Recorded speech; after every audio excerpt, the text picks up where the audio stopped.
And I said to him, are you crazy? That's the words I used, by the way. I said, that's not environmentally friendly, blah, blah, blah, blah. I said, there are polymers up there that we can replace. As a matter of fact, I volunteered to get them the material to do test strips. But that whole thinking of not thinking before they act, how do we change that mentality at not just council, but city employees with regards to the environment? Any ideas? Big problem. It goes back to communication and being more open with the general public. There's a lot of engaged people who are starting to do more and more research, and information is more freely available online about different technologies and different options, and cities are promoting these innovative things that they've been doing.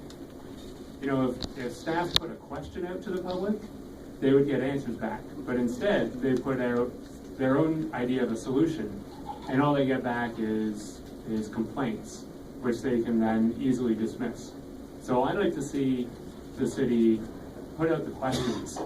Don't make up their minds right away. Put out the questions, talk about what kind of parameters they want to see, what is the problem they're trying to solve, and see what kind of solutions come from the population. Because I think there's a lot of great ideas out here, but they come too late. Orange Street's a great example of that. Yeah, Jan?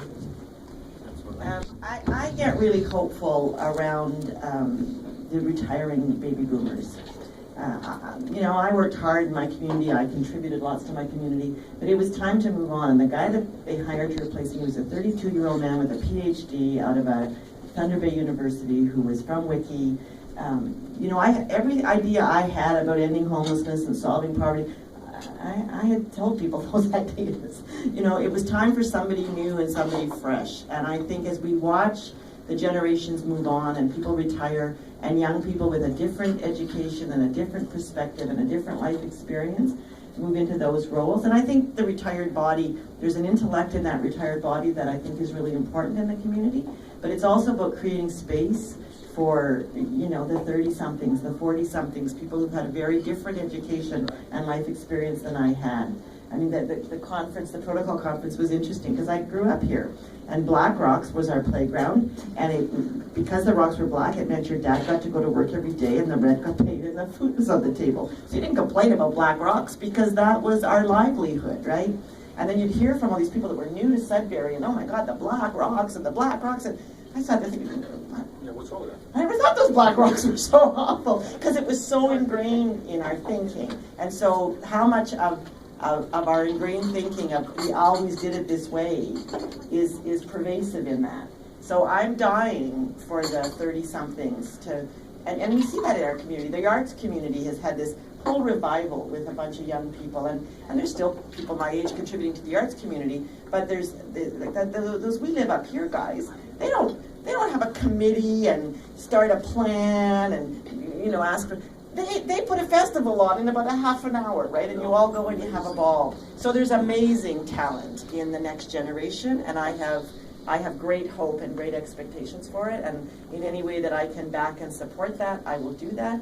But I think the solutions are there, and we have to get out of the way and let that happen. And some of those people are right at this table.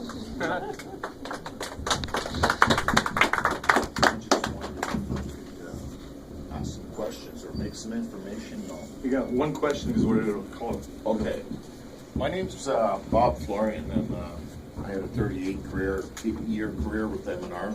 I'm retired, and I work extensively with community stewardship organizations from Manitoulin Island right across to the West Arm, from the French River north, as far north as Matagami First Nations.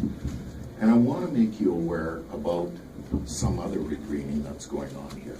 We've got a phenomenal record of excellence in terms of terrestrial restoration, but aquatic restoration, there's been no discussion with the exception of yourself. And I can touch on all these components with this topic